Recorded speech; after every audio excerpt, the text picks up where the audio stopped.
Mainit na tinanggap ng lokal na pamahalaan ng Infanta Quezon si 1st District Congressman Mark Enverga na pinangunahan ni Mayor L.A. Ruanto kasama ang Sangguniang Bayan members at mga empleyado ng pamahalang bayan.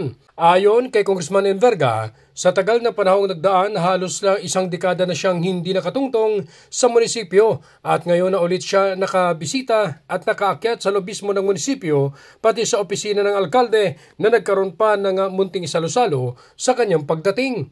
Ibinahagi rin ng kongresista na excited siya na magdadala ng samot-saring programa at proyekto sa bayan ng Infanta na lahat ay makikinabang katuwang si Mayor Ruanto at Sangguniang Bayan.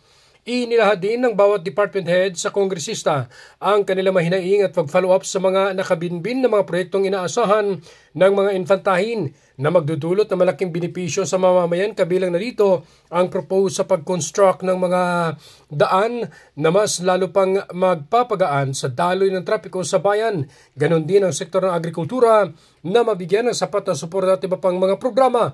Binisita rin ni Congressman Enverga ang ongoing construction ng paaralan sa bahagi ng Barangay Binanuan at iba pang mga pasilidad na maaari pang makumpuni upang magamit ng mga estudyante. Ikinagalak rin ni Mayor L.A. Ruanto ang walang sawang suporta ni Enverga na tuloy-tuloy ang pagbaba ng mga programa, proyekto at samot-saring tulong para sa mamamayan ng Infanta. Tampok din sa naturang aktibidad sina Vice Mayor Manny America, Konsehal Junjun Mortiz, Konsehal Shervin Avellano, Konsehal Tauyu, Konsehal Liza Ramos, Konsehal Tim Hunterial, Konsehal Mario Cuento at Konsehal Cherry Makasait.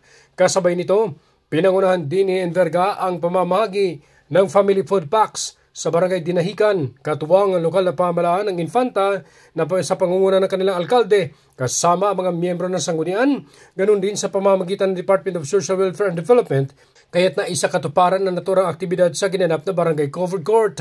Ayon sa kongresista na sa mahigit 2,000 na mga rehistradong mangingisda ng Barangay Dinahican ang naging benepisyaryo ng nasabing programa.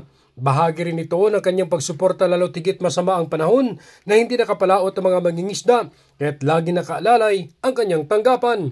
Sinabi naman ni Mayor L.A. Ruanto na asahan ng laging nakagapay ang lokal na pamahalaan ng Infanta sa bawat nangailangan at sinisikap nitong matugunan ang lahat ng hinaing ng kanyang nasasakupan. Ronda balita mula sa lalawigan ng Quezon. Ako si Che Arnarit, naghahatid ng mahalagang impormasyon at balitang totoo.